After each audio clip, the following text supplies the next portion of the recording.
Corona के इस दौर में भी कम्युनिटी हेल्थ सेंटर सुजानपुर में बढ़िया सेहत सुविधाएं दी जा रही हैं। इस संबंधी जानकारी देते हुए डॉक्टर नीरू शर्मा तथा डॉक्टर आंचल शर्मा ने बताया कि कोरोना के दौर में भी कम्युनिटी हेल्थ सेंटर में गर्भवती औरतों का पूरा चेकअप किया जाता है तथा उनकी नॉर्मल रूप से डिलीवरियां भी करवाई जा रही हैं तथा उनके जच्चा बच्चा का भी पूरा ध्यान रखा जाता है। इस मौके पर डिलीवरी करवाने आए वंदना अनु डिम्पल ने बताया कि अस्पताल में उनकी नॉर्मल डिलीवरी हुई है तथा डॉक्टर की तरफ से पूरी देखभाल की जा रही है। इस अवसर पर डॉक्टर नीरू शर्मा तथा डॉक्टर आंचल शर्मा ने बताया कि कोरोना से डरने की ज़रूरत नहीं है बल्कि सेफ्टी प्रिकॉशन की ज़रूरत है। हमें कोरोना के दौर में भी अपनी सेहत सुविधाओं का पूरा ध्यान रखा कर स्वास्थ्य हिदायतों का पालन करके हम कोरोना से बच सकते हैं। इसलिए हमें स्वास्थ्य हिदायतों का पालन करना चाहिए और रोज़मर्रा के कार्य के लिए दी जा रहे सैनिटाइज़र मास्क आदि लगाकर ही घर से निकलना चाहिए।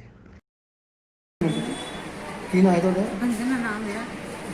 ਤੁਹਾਡੀ ਨਾਰਮਲ ਡਿਲੀਵਰੀ ਹੋਈ ਹੈ? ਹਾਂਜੀ ਮੈਨੂੰ ਆਪਰੇਸ਼ਨ ਦੱਸਿਆ ਸੀ ਉਲਟਾ ਬੱਚਾ ਸੀ ਤੇ ਨਾਰਮਲ ਡਿਲੀਵਰੀ ਕੀਤੀ ਇਹਨਾਂ ਨੇ। ਤੁਹਾਡੇ ਡਾਕਟਰ ਸਾਹਿਬ ਕੇਅਰ ਕਰ ਰਹੇ ਨੇ ਪੂਰੀ? ਬਹੁਤ ਵਧੀਆ ਕੇਅਰ ਕਰਦੇ ਨੇ। ਹਾਂਜੀ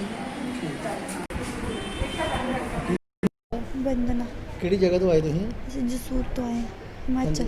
ਹਿਮਾਚਲ ਜਸੂਰ ਤੋਂ। ਹਾਂਜੀ ਕੀ ਤੁਹਾਡੀ ਡਿਲੀਵਰੀ ਹੋਈ ਹੈ ਨਾਰਮਲ? ਹਾਂਜੀ ਡਾਕਟਰ ਸਾਹਿਬ ਕਿੱਦਾਂ ਨੇ ਡੀਲ ਕੀਤਾ ਤੁਹਾਨੂੰ? बहुत अच्छा ਕਿੱਦਾਂ ਮਹਿਸੂਸ ਹੋ ਰਿਹਾ ਤੁਹਾਨੂੰ? ठीक है, अच्छा लग रहा है। ਅਨੂ ਹੈ ਨਾਮ ਮੇਰਾ, ਮੈਂ ਸੁਜਾਨਪੁਰ ਤੋਂ ਬਿਲੋਂਗ ਕਰਨੀ ਹੈ। ਹਾਂਜੀ। ਇਹ ਮੇਰੇ ਭਾਬੀ ਜੀ ਆ। ਹਾਂਜੀ। ਇਹਨਾਂ ਨੂੰ ਆਪਰੇਸ਼ਨ ਦੱਸਿਆ ਸੀ ਅੱਛਾ ਜੀ। ਤੇ ਅਸੀਂ ਕਿਹਾ ਕਿ ਆਪਰੇਸ਼ਨ ਅਸੀਂ ਬਾਅਦ ਚ ਜਾਣਾ, ਪਹਿਲੇ ਅਸੀਂ ਸਰਕਾਰੀ ਹਸਪੀਟਲ ਜਾਣਾ। ਅੱਛਾ ਜੀ। ਫਿਰ ਮੈਂ ਆਂਚਲ ਜੀ ਦਾ ਹੀ ਕੇਸ ਸੀ, ਫਿਰ ਇਹਨਾਂ ਨੂੰ ਫੋਨ ਕੀਤਾ ਤੇ ਜਲਦੀ ਆ ਗਏ। ਇਹਨਾਂ ਨੇ ਆਣ ਕੇ ਦੇਖਿਆ ਤੇ ਇਹਨਾਂ ਨੇ ਬਹੁਤ ਵਧੀਆ ਕੇਸ ਕਰ ਦਿੱਤਾ। ਸਾਡੇ ਮਰੀਜ਼ ਦੀ ਬਹੁਤ ਸਵੇਰੇ ਸ਼ਾਮੀ ਦੇਖ ਰਹੇ ਆ, ਕੇਅਰ ਕਰ ਰਹੇ ਨੇ। ਉਲਟਾ ਬੱਚਾ ਸੀ, ਯਾਨੀ ਕਿ ਆਪਰੇਸ਼ਨ ਹੀ ਤੇ ਉਲਟਾ ਬੱਚਾ ਹੀ, ਕੋਈ ਹੈ ਨਹੀਂ ਕਿ ਨਾਰਮਲ ਕੇਸ ਹੋਏਗਾ, ਪਰ ਨਾਰਮਲ ਕੇਸ ਕੀਤਾ ਹੈ। ਤੁਹਾਨੂੰ ਕਿੱਦਾਂ ਮਹਿਸੂਸ ਹੋ ਰਿਹਾ? ਸਾਨੂੰ ਬਹੁਤ ਵਧੀਆ ਮਹਿਸੂਸ ਹੋ ਰਿਹਾ। ਅਸੀਂ ਇੱਥੇ 10 ਸਾਲ ਤੋਂ ਆਂਚਲ ਮੈਨ ਨਾਲ ਹੀ ਜੁੜੇ ਦੇ ਆ। ਕੋਈ ਵੀ ਸਾਡਾ ਹੈ ਅਸੀਂ ਇੱਥੇ ਹੀ ਆਨੇ ਆ, ਸਾਨੂੰ ਅੱਗੇ ਪਿੱਛੇ ਕਿਤੇ ਨਹੀਂ ਜਾਂਦੇ। ਤੇ ਜੇ मैं डॉक्टर आंचल CHC सुजानपुर से। हम यहाँ पे जो भी हमारे पंजाब सरकार की दिशा निर्देश अनुसार आजकल जैसे कोविड का ज़्यादा बर्डन है हमारे ऊपर, लेकिन हम लोग कोविड का काम की प्रायोरिटी भी रख के RRT का भी काम देख रहे हैं सारा। आजकल मिशन फतेह की जो किट्स हम डिस्ट्रीब्यूट कर रहे हैं वो भी हम लोगों के घर जो भी कोविड पॉजिटिव आते हैं उनको हम घर घर जाके हमारे वर्कर मिशन फतेह की वो किट्स भी डिस्ट्रीब्यूट कर रहे हैं। बाकी हम अपना OPD भी सफ़र नहीं होने देते और गायनी वर्क भी जितना भी हमसे हो सकता है हम यहाँ पे ही करने की कोशिश करते हैं। मेरे ये पेशेंट जो एक वंदना थी, ये जब परसों मेरे पास आए हैं 3:30 पौने 4 बजे, मुझे स्टाफ ने फ़ोन किया। इन्होंने मेरे को चेक नहीं करवाया था, स्टाफ ने मुझे फ़ोन किया जब ये मेरे पास आई है। बच्चे की टांगें बाहर आ रही थी, ठीक है। मैं यहाँ पे पहुँच के हमने यहाँ पे इसको बच्चे को आउट करके बच्चे को सर्वाइव किया। इसका बच्चा 3.25 किलो का बच्चा है, मेल बेबी। वो बच्चा भी बिल्कुल तंदुरुस्त है, हेल्दी है। और एक ये पेशेंट मेरी दूसरी जो वंदना, ये हिमाचल की है, इसका पहला बच्चा था।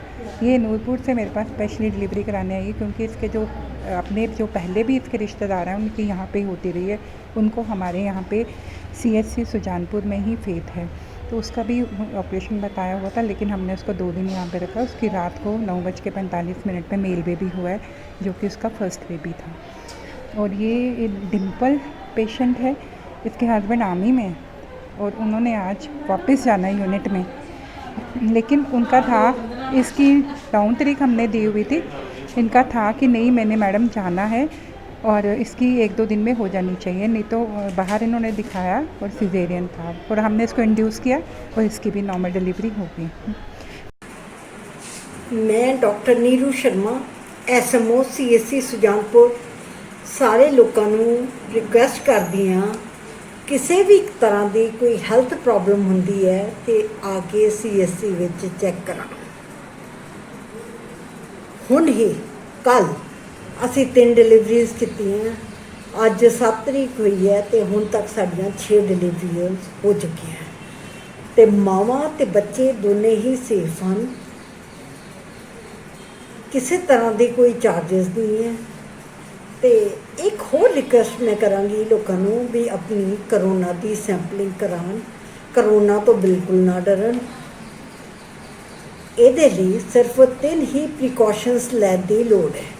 एक तो सोशल डिस्टेंसिंग, दूसरा ਸੈਨੀਟਾਈਜ਼ ਕਰਨ ਆਪਣੇ ਹੱਥ ਜਾਂ ਹੈਂਡ ਵਾਸ਼ਿੰਗ ਕਰਨ। ਤੀਸਰਾ ਮਾਸਕ ਪਾ ਕੇ ਰੱਖਣ। ਬਾਕੀ ਕੋਈ ਇਹ ਐਡੀ ਕੋਈ ਖਤਰਨਾਕ ਬਿਮਾਰੀ ਨਹੀਂ ਹੈਗੀ ਜੇਕਰ ਤੁਸੀਂ ਇਹ ਸਾਰਾ ਕੁਝ ਪ੍ਰੀਕਾਸ਼ਨਸ ਲੈਂਦੇ ਹੋ। ਬਹੁਤ ਦੁਨੀਆ ਇਸ ਤੋਂ ਬਚੀ ਹੋਈ ਹੈ ਤੇ ਇਸ ਲਈ ਮੈਂ ਬੇਨਤੀ ਕਰਦੀ ਹਾਂ ਸਾਰਿਆਂ ਨੂੰ ਵੀ ਤੁਸੀਂ ਇਸ ਤੋਂ ਆਪਣਾ ਵੀ ਬਚਾਅ ਰੱਖੋ ਤੇ ਹੋਰ ਲੋਕਾਂ ਨੂੰ ਵੀ ਬਚਾਅ ਕਰੋ। ਤੇ ਜੇਕਰ ਕੋਈ ਪ੍ਰੋਬਲਮ ਆ ਰਹੀ ਹੈ ਤੁਹਾਨੂੰ ਇਹਦੀ ਕਰੋਨਾ ਦੀ, ਬਿਲਕੁਲ ਨਾ ਘਬਰਾਓ। ਅਸੀਂ ਇਹਦੇ ਵਾਸਤੇ ਕਿਟਸ ਦੇ ਰਹੇ ਹਾਂ ਹਾਊਸ ਟੂ ਹਾਊਸ।